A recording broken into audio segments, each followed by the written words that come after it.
What's up, everybody? How's it Welcome going? to Elevate the Talk. I'm Marco de Silva, and this is my uber talented friend and co host, Joshua D. Hey guys, how's it going? Hi, what's up, everybody? So, we are so excited that we are streaming right now on Twitch, on Facebook, on Mixcloud, and YouTube. Elevate the Talk. It's going to be our home where we just gonna have what we like to call groovy conversations with funky people. And talking about funky people, Joshua, why don't you go ahead and introduce and talk a little bit with us about what's going on today and who is in the green room waiting? Yeah, I would be glad to. So, we actually have two of the infamous Quad Squad DJs with us. And if you don't know the Quad Squad, it is the pandemic rescue squad, basically. We basically have had a number of weeks with these wonderful women DJs. And, basically since the pandemic started, being on Twitch and streaming for countless hours on Thursdays, has really brought a lot of love and light and really developed a Twitch family amongst a lot of people. And those guys are and gals are the pivotal people for doing that. And so, these DJs are no stranger to the community. DJ DeAnne's been DJing for, I think she said 10 years now, or a little over 10 years, maybe longer. And Susan ESTHERA for quite a lot longer than that. She's been, we'll get into it in a bit, but she's been basically a DJ for since right out of high school. So, this is a really great opportunity. I'm humbled and honored to be talking to these two women, and I think that we're gonna have a ton of fun today.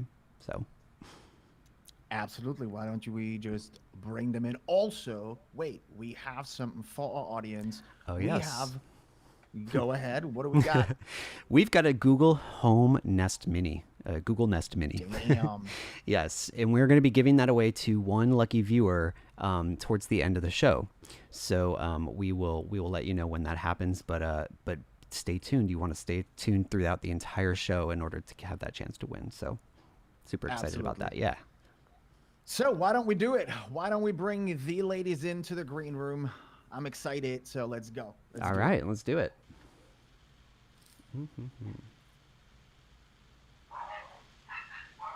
All right, and here they are. There you are. What's up, everybody? Hi, ladies. Hello.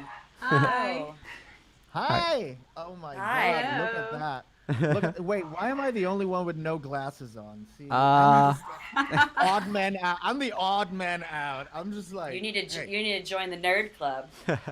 yeah, I was gonna say you need to go get some fake ones, just like some. Nerds are just cooler. It is what it is. Or just bad Hi. eyesight. If you have good eyesight, then don't worry about it. You're fine. Yeah. I did the LASIX 20 years ago. Really? 20? Yeah, 20 years ago. I did the LASIX. Wow. Been thinking about Yeah, that but myself. funny enough, I need glasses again, so go figure. Hi, ladies. What's up? Welcome. We're so excited to have you guys here. So excited to have Excited you to guys be here. Yeah, Happy to be here. it's what else can we do than just sit and talk? Which I think it's the most beautiful silver lining of this whole situation that we all in, right? It's connection. I feel we all learn to connect on so many different levels with ourselves and with other peers and queers and and all of our friends, right? So it's really cool, really exciting. Yeah, and I mean, honestly, Susan, I mean, I have to be honest. I didn't know too much about you before the pandemic began, but I feel like you have become such like a good friend of mine just through Twitch, and the stuff that you do for people, I mean, has really kind of resonated with me. And Yeah. so yeah, I definitely. She's amazing. She is amazing. I'm the quiet one in the background. But it's always the quiet one in the back row that get the attention. Doing the Watch. good, yeah. People like, Watch. yeah. So I mean, I guess Margaret, do you want to get started? Or you want me to with Oh, the go for questions? it, go for I it. want to pump some questions. So, basically, how did you guys think to do the Quad Squad? Like, where did the Quad Squad name come from? Who came up with it first? I think Deanne, I think that was you. Well, right? it was a combination. Right. I was already live streaming right when, everything shut down on Facebook Live, and I had started the Thursday tea dance that I was already doing. And then when I saw that, I was going to need to move the platform, that's where everything was kind of going towards Twitch. Cvox, who's a good friend of mine, and you were close, Joshua. I've been DJing for 20 years, so Cvox is also 20 watching years, right yes. now, so hi to Cvox. Yes, hi, Cvox. Yeah. So Cvox and I have been friends for a long, long time, and these guys were doing their thing. Susan, David, Michael, and Curtis were already doing their thing on Thursdays, and she was like, I really think that you guys should join forces. So what were you guys calling it? The trifecta first? So, yeah, it was a trifecta. So we played around with quadrifecta, and that didn't really have the right ring to it. So I don't know. I think it just organically became the Quad Squad. But Cvox is the one that brought us all together. Oh yes, that's so so true. We have her to thank. Yeah. And so I mean, Cvox, if nobody knows, what her role has been on Twitch, I mean, she just is like the hostess with the mostest. She comes in and just really pumps people up, and a lot of us wouldn't even be knowing about some of these channels without her. So we owe her a debt of gratitude. She's the Ellen T of Twitch. Yeah, Exactly. I'm sure she would love that one. Right? She's the Ellen T of Twitch officially. Officially. Yeah. Yeah, that's amazing. Like I said, like Josh said, I met Deanne on a gig, long time. Do you remember which gig it was? Yeah, we did. At the end up, right? No. San Francisco.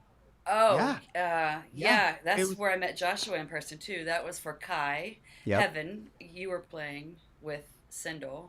Mm-hmm. And I believe it was playing... you and I were outside at that little yard. No, you're right. In San Francisco. Oh yeah, we did. That's the first time. Yeah, that was for. That was the first time. Was it Evan J. Son, yeah. Phoenix. Yeah, Phoenix. Yes. Oh, you guys were the unlucky ones that got the outside of the end up. Whatever, we turned it. It was Yes, I mean, like you have to have strong DJs for the outside, if you know what I mean. Like people who really know their stuff and can pull the crowd, because after a certain time of day in San Francisco, just no. Yeah, it's too cold. It was rough. a great night. It was rough. But Marco and I kind of we bonded. It was instant. Yeah, it was instant. Absolutely, and we made the best out of it. And then so Susan, and I said that yesterday. Like, that's the beauty also of this whole Twitch community, is that we get to meet and listen to people that we never heard of or never had the chance to be in a club because we never shared the dance floor or the decks, and it's just so amazing. And then, kid you not, we have so much in common when it comes to music style and all ways. I feel like all the four of you guys at the Quad Squad are very left thinkers, I call them, outside the box, so it was just so exciting to see, like, oh wow, there is others, and that I've never heard of and that are working, and it's just really, really exciting. So when I got to, and we want to talk about this, is the underground of Susan ESTHERA. The underground. That myth. 2.0. Oh my God! Who has a 2.0 club in the basement? Who has a club in the basement? Susan. ESTHERA. At some point, you guys are all invited. Yes. Please, let's do that. So go for go ahead, Josh. No, I just wanted to individually ask Deanne. I know that you used to be an indie DJ. Is that correct? From Indianapolis. Oh. So here's the thing. The fun thing about the show is I get to say all the shit because I'm an immigrant. So sometimes I read things and I just think, oh, she played indie rock? South by Southwest, No? Yeah, that was me. So here goes my preparation. To be honest with you, Marco and I talked before the show about this, and I didn't pick up on that either. So no, I thought you crossed over from indie to house music, and I wanted to talk about with you about that. So I guess we're scrapping that. No, she's from Indianapolis. I knew that. I didn't put A and B together. So welcome to the shit show. Yeah. Yes. This is why they call it the talk, because you can't prepare. It's just yeah. It's fine, Marco. I didn't catch that either. That was amazing. That's a funny part. So when did you start? When did you start DJing though? 2000. Deanne, how long you've been? 2000. Y2K. So 20 years. Yeah. So you have your 20 anniversary. I just had it. Yeah, I just celebrated it in December. Oh yeah, she did a stream. Yeah, that was your 8-hour set or something, right? That was one. Yeah. Yeah. Wow. Yeah. Metamorphosis. Amazing. Yes. And Susan, how about you? How long have you been in the game? I lost track. I think it's been about 27 years. Wow. Yeah. So it's been a while. Damn. Do you ever get tired of it? Like, do you ever just be like, oh god, another gig, or oh god, I have to? There's been moments for sure. Yeah. I think that happens with a lot of DJs that have been in it for a long time. You know, at some point you're constantly reinventing yourself to keep with the trends, and then you start to second guess like where's the music direction going in right now? You know, so I'm sure we've all probably experienced that at some point or another. And I mean, it's also very tricky when it comes to keeping ourselves motivated with like you said, the new trends that maybe it's not for everybody, and also like the ups and downs of a career within itself, because you have like a great summer and then like no gigs coming at all, and it's so unpredictable. Right. Or COVID happens and then you have to worry about keeping relevant. Nothing, you know. Yeah. And then you are grateful for 20 people watching, which is another lesson. No, it's hard, you know, like 34. It's just I had to put that out there. No, but it's I'm sure for all of us that had like very big and busy dance floors, and just for everyone that is streaming, you go from having such a big voice to then be so limited and be fine with it and look at the bigger picture and just be grateful for the smaller numbers. For me it was a little journey that I'm very humble about it now. It's definitely a lesson in humility and gratitude, for sure. But for each of you, what was the motivating factor for actually starting streaming in the first place? Because a lot of my DJ friends have been like, well, what's the point? Like, we're going to get 20 people and it's not the 2,000 people I get at, 10-15 Folsom. Well, for me, I started it in the beginning as a way to, we didn't know how long, this was going to last, right? We didn't know how long quarantine was going to last. So, like you guys mentioned, I had a full schedule. A puppy. I have a puppy. Puppy. I had a full schedule, a really good full schedule coming together for 2020, and I just wanted, to kind of keep momentum for myself going, really. Yeah. And then, as this became more and more, I think what you guys were talking about before, or Susan especially, with the direction of music, I found myself, the more I streamed, the more I wanted to have a part to play in helping our sound and our scene move forward. And I thought that streaming was it allowed me that sort of outlet and opportunity to experiment a little bit more. And the more that I got into it, the more I'm just like, this feels right. So I'm going to keep doing it until it doesn't feel like the right thing anymore. But that's, for me, was the motivation. Now, do you guys think that with that, you playing a different sound and introducing different sounds, that the stigma of each individual DJ will change and it will affect future gigs and future, because they'll be like, oh, she is this style now, she is too underground, she's not vocal enough, like all these things that prevent us sometimes from getting a gig? Is that something that you've considered to be risky? Yeah. Yeah. Totally. I have to be comforted by, there are a lot of other DJs, legendary DJs that are kind of on board with this plan, and they're in this zone. Abel, Ralphie, you guys, Susan, Absolutely.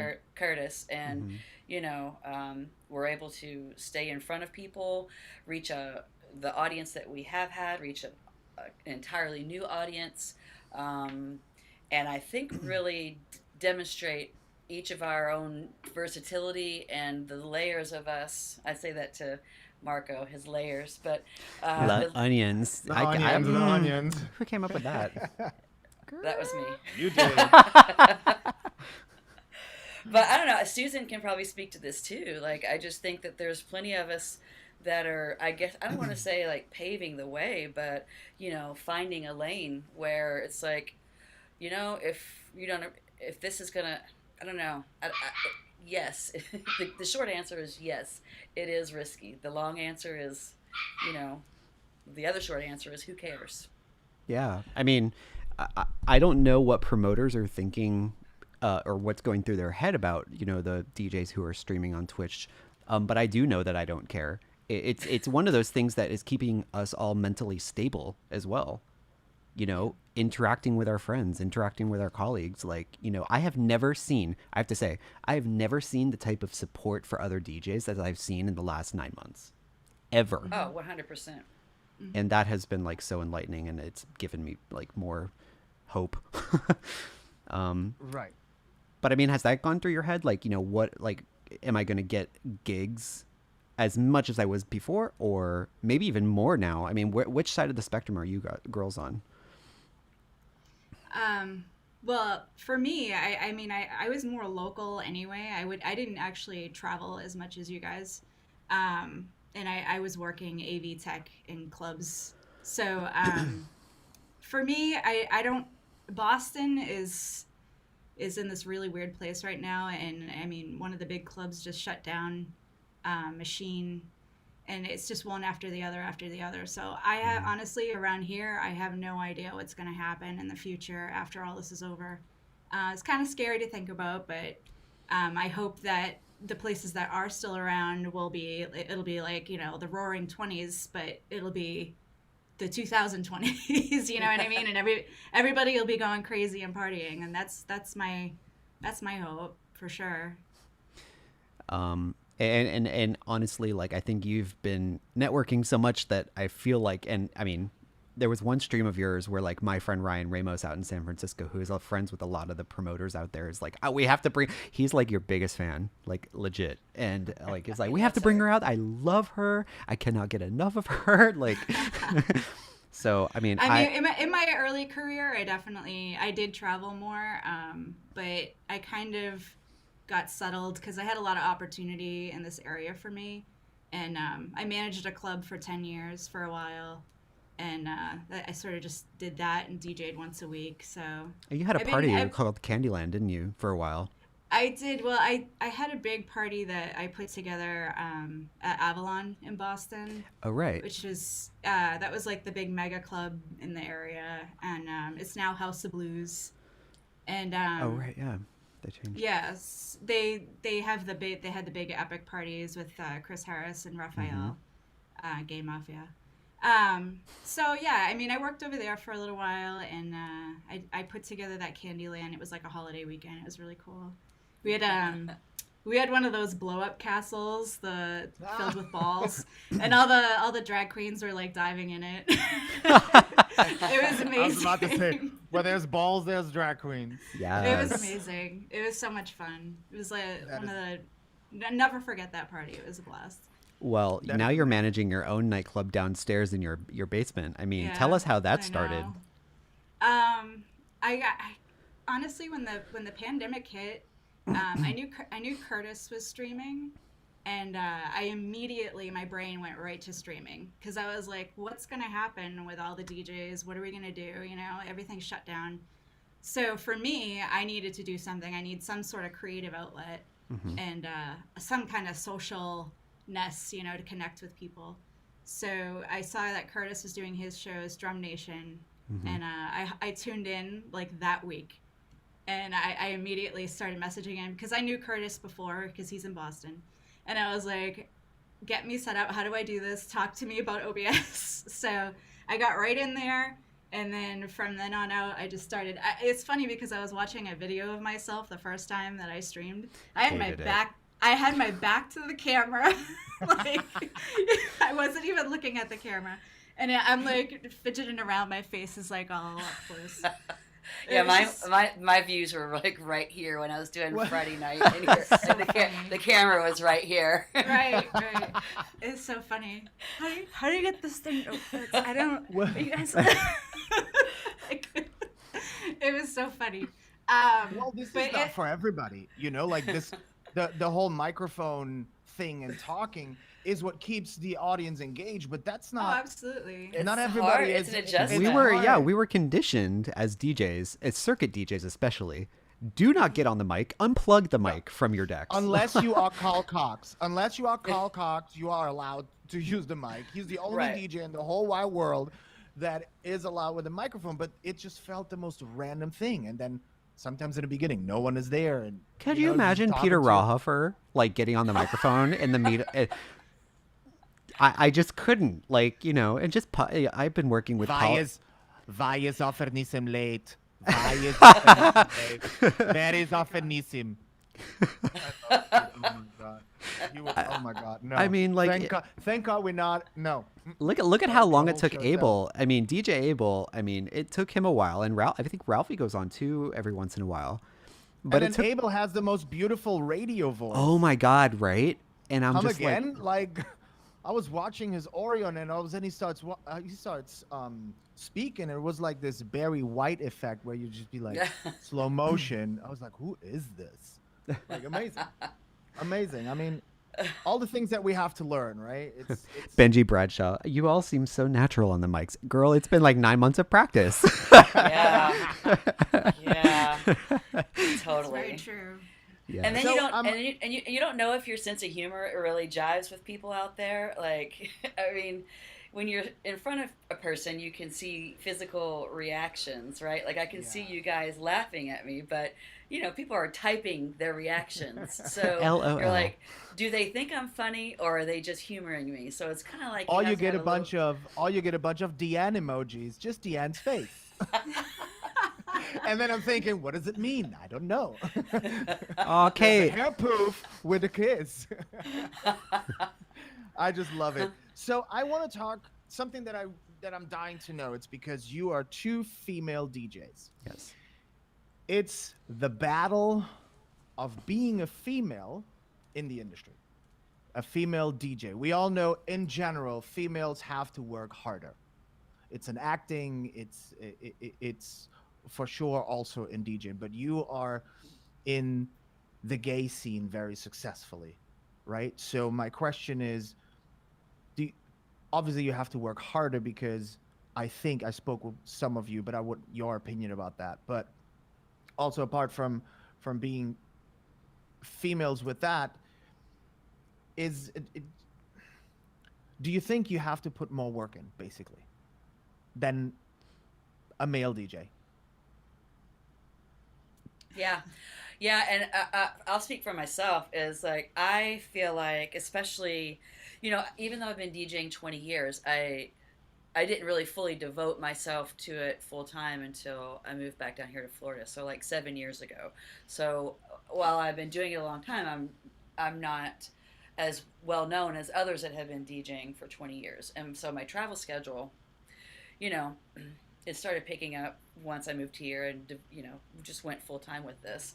But I will say that it's high pressure because I never feel like that I have one bit of opportunity for error. Like I feel like I have to be perfect because I don't have a look and I don't have that sort of promoter gay male hot DJ sort of thing, the sexual part of it. So I feel like I have to just nail it every time, and that's really high pressure. I mean, it's I don't know. So in that sense, yes, I do feel it.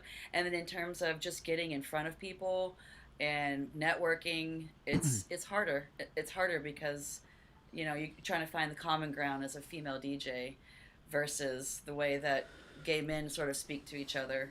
Right. But it's hard, also, I mean, I assume or that men in general. right, but since it works out for you in this case, you're very successful and you've had a very busy schedule prior to COVID. Um, so it's more rewarding because you don't get Yeah. booked for the looks and for the abs and for the biceps and for all these other things that I don't have. some other. Thanks, What's Marco. that? Did I hear some? No, did I? No. Okay. You know what I'm saying? So, I mean, obviously, then it's a lot more rewarding knowing that you getting booked for exactly that. You Well, and your Susan, music. yeah, Susan can probably speak to this too. I mean, even as a, whether you're local or whether you're traveling, it's hard work. I 100%. mean, A booking is yeah, a booking. So, a booking is a, so, I mean, Right. Susan probably has a lot to offer this conversation as well on this. She's been doing it longer than me and hustling too. Yeah, yeah. what do you I think? What do you think? I think because I've been sort of fortunate enough to have a name and a career in this area, a lot of people already know me. So I think that as far as being like a traveling DJ, I totally and 100% hear DeAnne, and I can definitely understand how that would, you know, this I think for me it's a little different because a lot of people just around here know me. They're familiar with me. When I first started out, it was totally different. It was a lot harder, for sure. I mean, you had a weekly or a recurring residency in the same city, right? So Right. that I mean, I can't speak for you, but I feel like that would be super beneficial because you just get that constant face to name, Yeah. Yeah. Yeah, I mean, I've based a lot of my career off of residencies in the area, so it just gave me more of a stable income, and But when I first started though, it was in the '90s, and it was completely different, and I was DJing raves, and I would go out. I would Oh, go wow. out. I would go out and drive 3 hours, get promised a whole bunch of money and get nothing, not even gas money, and I'd have fight with the promoters, and I mean it was really hard starting out back then. But with anything else, you build a name for yourself, and people they start to respect you more, and so you're in there. But Now, do you I play also also? Sorry, do you play also in the lesbian scene? Do you guys um actually have gigs? And is there a scene anymore? I mean, I don't. And if yes, what kind of music is in that scene? Because I'm really not familiar with the lesbian scene, but there's all these rumors, it's like they just want to hear this type of music. Like, how come, or are you actually playing there or not? So that's the first question. I used to. I mean, I would, Hmm. as with a lot of DJs, it's hard to say no to a gig, right? 100, and we shouldn't, you know, we shouldn't. So I mean, if it's Or some- try unsafe, not yes. to. Yeah. Yeah. So, sometimes it's hard to say no. But I used to play a lot of different events, and I definitely did my share of lesbian residencies and clubs and stuff like that. But again, over the years, I was constantly, I'm into house music. I'm a house music DJ, and that scene is they tend to like more like hip hop and pop. Oh, interesting. So that was my next question. What is the So- music? Because Yeah, okay. they definitely like to go more towards the commercial style of The music. commercial stuff. Right. Well, then it And totally makes sense that you guys, transfer over and play more in the gigs that suit you also, because Right. it's more of a style that you just like to play. I've always been a club DJ since day one. Yeah. I was sneaking into Same. nightclubs when I was 14 years old, so it's in my blood. I need that Yeah. 4/4 beat. Yeah. Yeah. That's me right I was there. a- 14. I was a late bloomer because even though I've always loved music and I've had a taste, and I feel like that the DJ in me was dormant for a long time, is when I came out, and it was like I was reborn again. So that's when I started going to clubs, and that was like in the late 90s. So when you ask me an indie DJ, I was an Indianapolis DJ because I was kind of in the middle of the Midwest. So I was also like removed from any sort of really good nightlife. Chicago was just, it was a whole other world to me. But, I got my start in indie, and I had residencies. I had to hustle for, and I played straight parties a lot, more than gay clubs. I played more straight clubs. Oh, wow. And yeah. For those who are just joining and not indie music, Indianapolis. So, yes. 100%, lesbians, or, I'm not going to knock on them, but, with Susan, I've been a house music DJ from the get-go. Yeah. And more underground too. So those are sort of my leanings as well. If that's not obvious, as you watch more of me through this 100%. pandemic. I mean, you have all your streams, and both of you guys, because every time you stream and I pop in, I'm always so surprised, like the variety of styles and where it goes. When I rate Susan, one time I hear like Whitney Houston pop. Chris Cox makes, and then the next Monday I raid her, it's like dark and underground and it's like almost techno-ish, which is the beauty of what we do, right? And it's because I always say it's spoken poetry through electronic music. We are poets, and we cannot just say the same verse over and over again. So one day we feel this and one day we feel that, and we are able on Twitch to do that with music with no restrictions of like lost the like yeah that doggy, with no restrictions of promoters or energies on dance floors. We are the conductors of that night, and we get immediate feedback, which is just amazing. It's just amazing. All right, so it is 3:40, and I do want to open up the forum, really, this talk to some of our audience members. We have, I think, 40 or so. So if anybody has any questions for Deanne, that's a good stream. Yeah, if you no politics. That's the only thing. Zero politics. Right. So just the smartest way for everyone who's watching on Facebook and Twitch and we're not, just start your question with the word question, because then it just pops out easier and we can just highlight it and put it right in. Yep. I know that some people, it's busy up in here. People are having I love warm vodka. Get off the stream, banned. You are the devil. 86, get out. See what I told you? She is an awful human being. Well, so hold on. So like I have to say, like, you've been playing a lot of tech house, a lot of like really groovy stuff on your streams, Deanne. But last night you played that Bart B. Moore track, that edit of what's it called? Oh my God, she don't remember. Cowbell. She don't remember. I lost my fucking mind. I was running around my room dancing. I was drunk too, but I was dancing and I was just like you turned it. And so you can play that kind of stuff on Twitch. Yeah. Well, that actually was Dee's selection. But that's okay. I do have that. You were in front of the decks at the time, so I gave a tribute. I did, yeah. I attributed it to you. But yes, I remember that, and there's not a whole lot more that I remember after that. Yeah. I don't think Dee actually remembers either. I think it's all a blur. God. I had a good laugh yesterday watching you girls. It was just amazing because Dee was like this little troll just going into the screen. Let's have another shot. It's 4 more days, guys. 4 more days, and here goes another shot. And then she walks off the street. Just amazing. But that's so fun because this is the sides that we don't get to see or we don't get to show of us, right? Like the personality. Yeah, and she was like, "It's just a half," but I'm like, "Girl, it's half of warm vodka. Like, ew. You could at least make this pleasant. Like, if you're gonna, like, at least make it pleasant. Come on, chill it, something. All right, Put in it. we've got our first question from Benji Bradshaw. Let me fuck your heart. That was Oh, his track. yes, Yes, I really love that mix that I think Gualtier played on his stream. Anyway, how do you foresee the future of the dance floor? When do you think we'll be able to dance again while being safe? Such a good question because it differs for everyone, I think.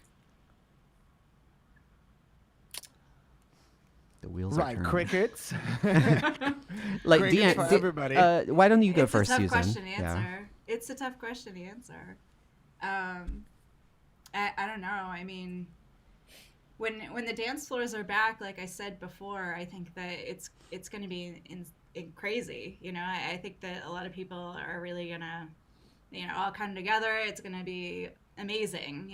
But I also think that it's going to be a gradual process where, like it's not like with this pandemic we're going to have a big party and everything's going to open and all these people are going to come in, because I think because of the pandemic, I think the cases are going to have to start to really get smaller and smaller and smaller and smaller, and things will open up little by little more and more. So I guess is it going to be like, okay, I got my shot, right? And maybe my second one just to be safe.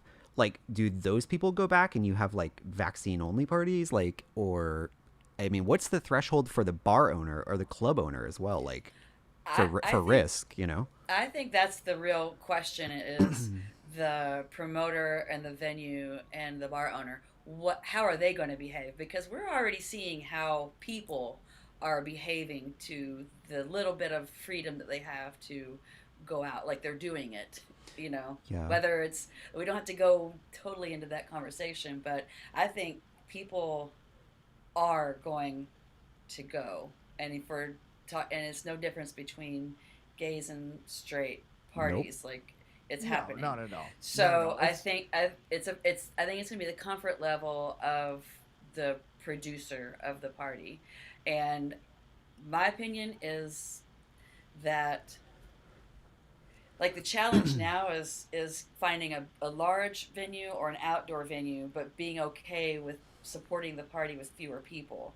Yeah. So in essence, I think that the parties will probably shrink, but I don't know how sustainable that is in big spaces. So, if we get used to smaller parties, are we going to go to smaller venues? And then what's the safety concern with that? And what are you going to pay for that?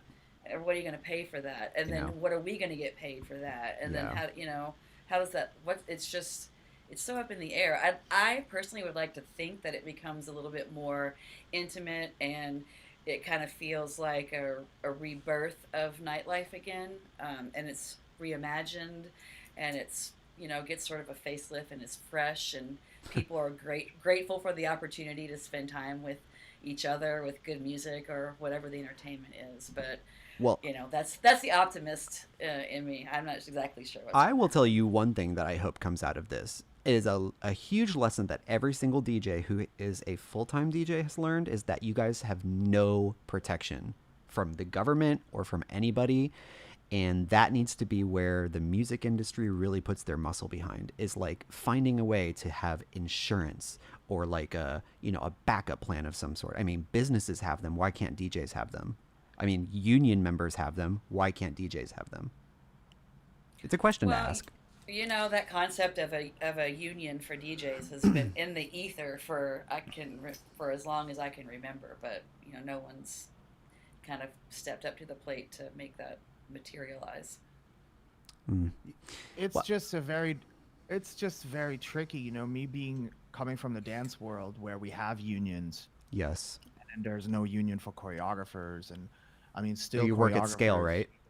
Yeah. So it's such a beast to start, and if you don't have the backup, because it's not a job that two people can do.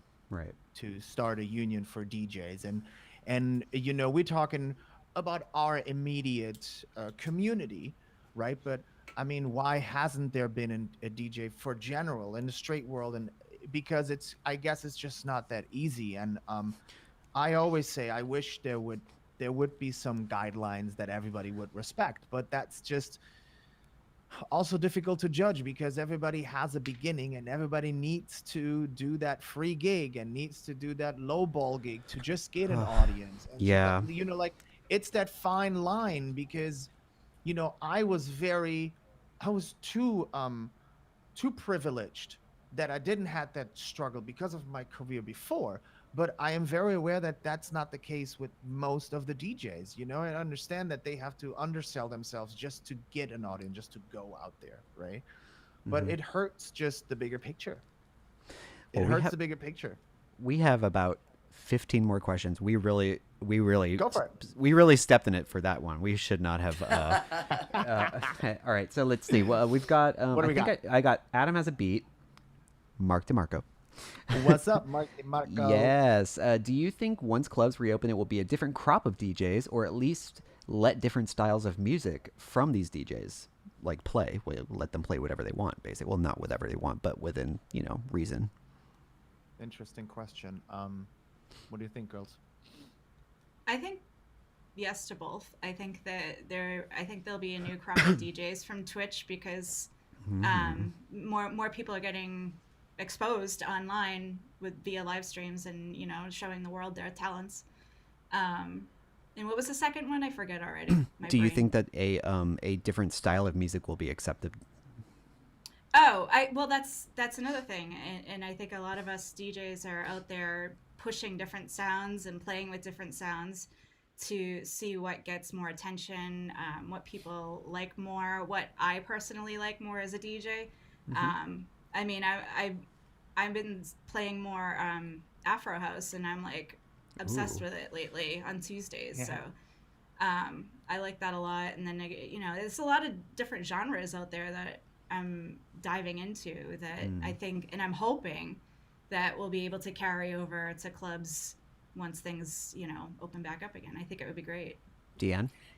Well, I think that's been my challenge because you guys are circuit DJs too, and Marco is sort of anti-circuit, like he's circuit but anti-circuit. He has his sound, which is not, it's, I don't think he's anti-circuit because No, he does play some. I mean, I moved on tracks. from circuit. I moved on from circuit. His sound is bigger than It's that. evolved, Broader, yeah. It's broader. That's what I mean by that. I said Peter Rawhofer was anti-circuit just because he was beyond the sound. That's what I mean by that. Not negative, but being that kind of DJ, I mean, I liked having a variety of gigs because especially being an after hours DJ as well as a primetime DJ, because that allowed me to already sort of dive into the more underground leanings that I have. But when you're playing primetime and in the audience that I do have is conditioned to one sound, do I feel like that there's going to be this revolutionary left turn into a global sound? Probably not, but my challenge has been to try to find and develop my own comfort level with a sound that I feel like I can bridge the gap between the two and start to move that sound forward. And hopefully, it will inspire other DJs to, if they desire to, to move beyond that sound too, to incorporate that into their sets. And you've got to feel it. You've got to feel it before anybody else can feel it. Absolutely. And if you're not feeling circuit music, right? I mean, how are you expecting anybody to feel the energy from you? I think a lot of new DJs don't understand that. It's like, you've got to feel the energy, and people have got to see you moving a little bit in the DJ booth. Peter was like, he never moved, ever. He was a genius, so he got a pass. But like, if I don't see you moving in a booth, I am not, I just can't move with you. So. Yeah, I mean, and our scene is, it's, they want energy and music. That's the challenge, because our audience wants the energy and music. And while we as DJs, the four of us and other DJs can find that energy in a broad, collection of sounds, it doesn't always translate in big room settings and things like that. So, again, the optimist in me says, yes, something's going to change. But the realist in me is like, I'm not so sure, because it's a promoter thing too. Like, and that's when it comes down to. It comes down to promoters. I've been my personal experience, I've been told on the decks to change my sound when the dance floor was packed and hands in the air. Yeah. And getting text messages, oh, I love it, but I was told to change to more vocals or to whatever it is. So it really comes down to the promoters that need to trust where the music is going to, or need Right. to trust the DJs. And Right. most of the time, unfortunately, we get booked for an image and not for the sound. And because we played at these big parties, so then when we play our sound, they are a little Okay. scared, disappointed, whatever, you know. I- It's going to be difficult. I can't wait. I really want to have a promoter on the next one of the next episodes. Absolutely, I think 100%. we definitely need to ask them these hard questions, like what makes you think about, oh, what do you think about when you put a party together, and I have a few people I can think of that would give us honest answers, I think. So, all right, 2 more questions I think we have time for. So I think what we should do for the next 2 is only let the girls answer it, and then the girls, let's try to keep it to a minute answer if we can, because we do have our next section, which is a surprise, and we'll get to that in a minute. Go for it. All right, so I think the next one, let's see. Oh, here's a good. When and if you go back to club, if you go back to club DJing, will you also continue to stream on Twitch? And that question was from Pyro Lionheart. Absolutely. 100%. At the club, right? Nice. I will continue to stream on Twitch from the underground. Okay. And I've also been thinking about streaming from the DJ booth at some of the venues. If you get permission, obviously, from owner and promoter. I think it would be really cool to have that like interaction. It's just all about more self-promotion. Yeah. And what you're doing. And bar what you're doing out promotion. there. You know what I Right. mean? I feel Right. like I feel like Self-promotion, bar promotion, all of it. There's nothing really negative about it. I would absolutely do it. Continue to do it, 100%. and so I'm gonna keep my Deanne. Keep my comments. Yeah, I think so too.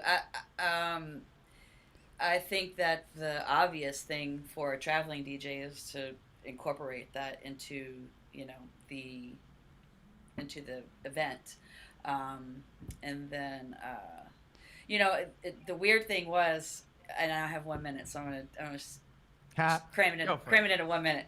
The interesting thing is that I'm a producer too, and my head has just not been in the game to actually make music, because I don't know what I want it to sound like right now. So this has kept me creative. So I've got to find time for that too. So yes, I will continue streaming, but whether it's out there and then into Twitch, I'm not sure of the logistics of it. But yes, I will maintain that connection with my audience. Nice. Yeah, there's definitely a lot of there's like a lot of relationships and friendships that we've built on Twitch that I cherish, and I'm not going to just be like, peace out. I'm going to continue. I'm going to continue on. Everybody on Twitch has just become like family. It's my sanity, as I'm sure for a lot of you guys. So I value that a lot. Absolutely. And DJ Curtis Atchison, he is also part of the Quad Squad, so we will be seeing him in one of our future episodes. Yeah. All right. And so just putting that out there, feelers. All right. So next question. How do you feel you have improved your skills? Now you are not only playing different genres, but the tech part and so many challenges that Twitch presents. Lights, everything. Literally, you are the club. So Right, and we would not exist without Joshua D. well, come on. Now, that's not true. Deanne has greens and everything that I did not help her with. So Yeah, I mean, we all know, like, crash course, man. And what I was doing in the beginning, I'm definitely, not doing now. It's more, you see a part of this, and I do 3 streams, and I try to make all 3 different. So it's challenging being in 3 different settings 3 days a week, yep. and making it different for everybody. So, and I'm not as technically savvy as Joshua. Like, I don't understand like the nuts and bolts of my computer really, and but I've been learning about that, so I know enough to get me in trouble, but I also know a little bit to get me out of trouble. So I'm thankful that this brain still is young enough to grasp new concepts. You know, it's not that old yet, but yeah, man, it's freaking hard. Susan knows. Susan, what has been Yeah. your like most technically what have you surprised yourself with? Like what have you learned during the pandemic like streaming wise that you just were like, go me. I think honestly, it's the challenge of DJing and paying attention to the chat and paying attention to the lighting and paying attention to the screen scene changes. Yeah. And it's so much because you're not only like doing the job of DJing, but now you're doing the AV job and like the managing job and everything all at once on these streams. And I think that for me has been the biggest challenge. And like, I'm still challenged, like still trying to get through it. But yeah, I mean, I had a little bit of a leg up technically because of my background in AV, so I actually really enjoy, I really enjoy a lot of it. But yeah, that's really my biggest thing when it comes to streaming. My biggest challenge, for sure. Okay. Well, Okay. I'll tell you that, and we each have it set up for us. So because I went to Dee's, you know, last night, and it's Oh, we set up know. for her. So that We saw. We saw. but she's tall, so I couldn't. Everything is set up for a tall person, and Someone, I saw a comment. I saw a comment of someone. Someone said, "Please give Deanne a little step ladder." Aw. Is that- yeah. So What did you Yeah, say? It was so- spatially challenged or like what? spatially challenged. It's the truth. It happens. The tackles of streaming. Oh. And Deanne, do you have to? You have 3 different locations, so every time you have to put everything up and put everything down and put everything up and put everything down. Is that correct? Every Thursday, yes, I Thursday. take pretty much almost everything. Not this big screen, but almost everything here. And then now that it's dark in Florida, you know, there's lights that I have to, you know. Yeah.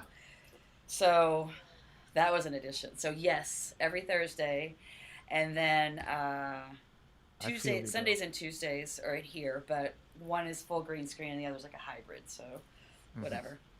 Kate, I could totally see Nice. that, by the way, the comment on the bottom that Susan has been always very technically savvy. If you're an AV tech in a nightclub, you've got to be. So, or at least able to Yeah. learn, you know, able to like soak up knowledge. And Marco is also the same.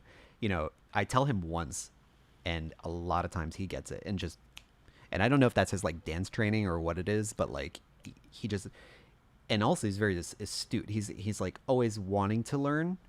So I feel like that is it's less the technical side and more of like the willingness to be open to it. And all 3 people on this panel have been truthfully very open and receptive to either technical advice or completely blundering on cam, which is it happens all the time. And you know, this is not easy, and you guys have guts of steel. That's what it takes, I You think. can't take yourself too serious, you know. And I used to be that guy that put so much pressure on himself that everything had to be perfect and it had to be this perfect NBC ABC show. You know what I'm saying? It's like, but, when you make mistakes, I just really quick to when was it on Saturday? I was streaming, and now I have a neighbor that has been a little bit of a issue lately. So I respect him, of course. So I do a lot of my mixing with no studio monitors on everything with the headphones, right? Okay. I had all the cues on, but what I didn't do, put the volume fader up of the new song. So I mixed everything in and I'm dancing and having the best life. No one was listening to any music except me. And I was dancing and living my life. And I'm looking down and I'm like, oh shit. What do I do? I don't You know. You make fun of it. I put the music on. I put a spotlight on me and tell them, listen, guys, shit happens. It's just me, myself, and I'm a party for one while Yeah. you have muted. You know? I think I've had the shortest career of everybody in this forum. So I can say with some degree of certainty, because I've lived in an apartment basically my entire adult life, I have always mixed in my headphones. I don't find it a problem. I just kind of maybe know to check my, like, I go like this with the cue and the mix and the cue and the master. I go back and forth all night long. And I don't know if it's just because of living in an apartment and, you know, practicing like piano at home. I do even before COVID, but I don't know. And it becomes here's a question. Just because of habits, I learned a very random habit. Do you guys mix in with one headphone or two? Oh, two. I do one. I always have a longer answer than what everyone else does, but it used to be this. I used to wear them like this, but now my allergies have gotten so bad that I have trouble hearing in my right ear. I have to have both. I do both now. It's been just a physical change over time has forced me to adapt. But it used to be. Do you think it's the same? Is it the same? Because I do both from day one. So I actually now am learning to do the one because it is a little different technically wise, right? But I just want to have that skill too. Listen, like the Danny Tenaglia song "Elements," where he goes elements and he rotates back and forth. He pans the track, and that would screw me up. I have to listen on both sides. So interesting. That's just for me personally. I'll take them on and off if I need to, to hear the monitors. But yeah. Anyway. But I guess, streaming at home, for me, it makes just sense because I can crank and I can feel actually the music and hear the remix, except when you forget to put the volume up. And that's a whole different, that was everything. I was living for that. I was like, oh, stop it. Just stop it. Because he's my sister and I'm just like a girl. Just stop it. I just found a dead fly on my table. That's nasty. Nice. No, I don't know how that one got in here, but all right, so I think that's it. That's it for the questions. So, all right, so I think we are going to give away this Google thing. 1 minute, let me grab it.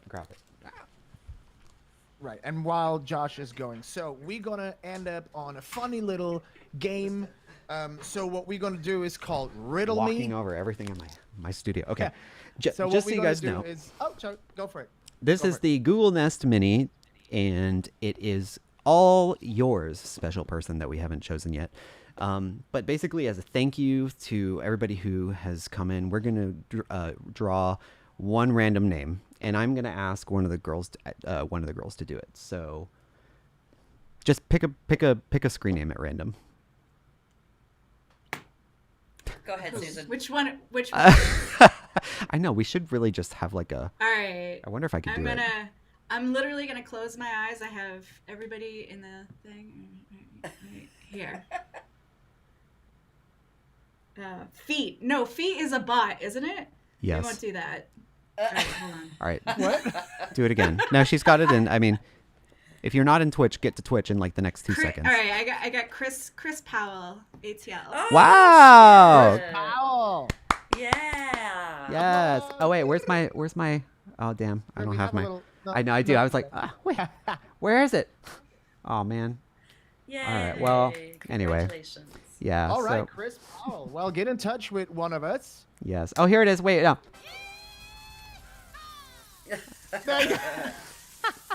Get into it. All right. So. So I will, yes, Chris Powell, ATL, please reach out to me and give me your street address, and I will ship this out to you on Monday. Awesome. And don't expect that for every stream. That was just a kind of inaugural stream giveaway. So thank you guys, girls, so much for coming in and agreeing to chat with us. And I couldn't have been more fun, honestly. Yeah. Yeah, Thank you for having us. Love being here with my spin sister. Oh. Yes. And just a little promotion for you guys. Susan, just go ahead and tell us when exactly you stream for the viewers that are not on Twitch and want to go on Twitch and want to check you guys out. What is your schedule on Twitch? Well, first of all, if you're not on Twitch, I don't know what you're waiting for. Second of all, sign up. It's free. We're all there, and it's amazing. So I'm on Tuesdays. Me and Deanne are both on Tuesdays. She has her nooner show. And then I go on at 3, and that's Eastern Standard Time. And on Thursdays for Quad Squad, I go on from 10 to midnight Eastern Standard. And on Saturdays, which is tonight, I'll be on at 11 p.m. Eastern Standard, and I go till whenever. You do go You whenever. do. That She's you a are the machine. Yes, She's a you machine. do. When we were doing the tech for this call, like she's like, I don't know if I can wake up that early, guys. Like, She doesn't I was like, very 2 p.m.? It's very true. It's very true. that's awesome. No, my sleeping is all over the place, but yeah. And you, Deanne? Well, she mentioned Tuesdays. It's a new stream. It's at noon. It's called the Nooner. That's like, she didn't mention genre, but Afro house, deep house, little funky disco, daytime stuff. And then Thursday, Quad Squad, First Lady of the Quad Squad at 6 p.m. And that's like Yeah. fun house music. And then we dip into the anthem era of the 90s and 2000s for part of the show. And Thursday's just, crazy fun all the way around for all, we're all for there. And then Sundays, as part of Sunday Fun Day, I do a tech house stream, and that's at 8 p.m. called Blueprint. Awesome. Yes.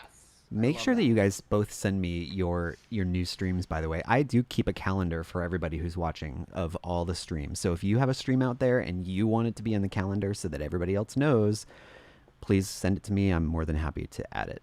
And I'll put the link. I'll put the link in the description of the videos that get put out to Facebook. Awesome. Well, Thank you. awesome. Yeah, of course. Anything I can do. So I think our next. Do you want to announce our next? Not the date, but who our next guests are going to be, Marco? Well, we had the women of the Quad Squad. So what we're going to have next is the man. We're going to have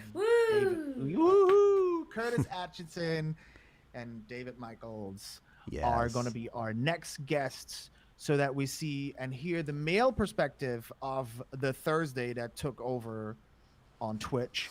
Because Faux show. Thursdays is yours. The Thursdays The is Thursday yours. sensation. I mean, you That's guys what you guys, Gabriel and Dresden knows about you. Anyway, it's just They what? They do. They know about the Quad Squad. Really? At least Dave does. Yeah. Who was Yeah, that? I got Sorry, rated. didn't I get got that. rated by him. Yeah. So By you, whom?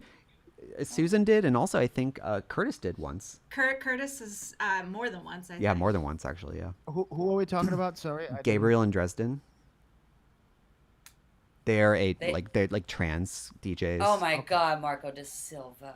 We're gonna have to educate See? her after But the that's the stream. beauty. Now I know who they are. Now I gotta go and check them out. You really do though. He knows Gabriel and Dresden. Yeah, know- you- know I the mean, you do know. productions. Probably if I probably The if music, I for sure. See here, Yeah. yeah. All right. Well, it has been so much fun, ladies. Thank you so much. Amazing. We will let you get back to preparing for your stream tonight, Susan, and I will be tuned in, and I hope everybody else is here too. So thank you, Awesome. Thanks. and thank you so Thanks, much for guys. you, the viewer, Thank to you. watching, and we will see you next time. We're still strong. We're still over 30 people up in here. Ah, so gosh, thank you should we guys. raid someone? I feel like we should How do rate. you rate We someone? should, what- we should totally You rate should totally somebody. rate Yeah. somebody. All That's right. what the whole. Yes. That's All right. Twitch So is- what we're gonna do? Okay. So Marco, go on your Chris Cox Twitch. is on. Marco, go on your. Oh yeah, let's rate. Chris Oh, okay. So Cox. Marco, let's Oh. you go on your Twitch on your computer. Here goes the technical. Yes. The technical side. Let's Dashboard. go. Dashboard.twitch.tv. Okay. I know. And Bear then with I us, do guys. what? We are going to be bringing you to Chris Cox, and he has amazing music on Saturdays. Boom. Raid Chris Cox official, right? I think. Yes. Yeah. Is it? I don't know. Let's see. Boom. Yep, you got it. Yes. Wait. We're gonna have 2 raids. He's gonna be like, "What the hell's going on? Am I actually getting raided?"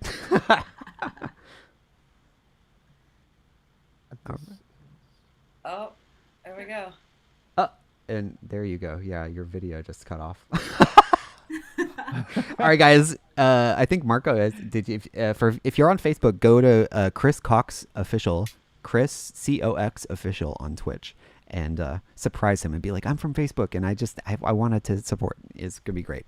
Thank you guys so much, and we will see you next time. Thank you so Thank much, you. guys. Bye. How Thank did I you for get having me. booted?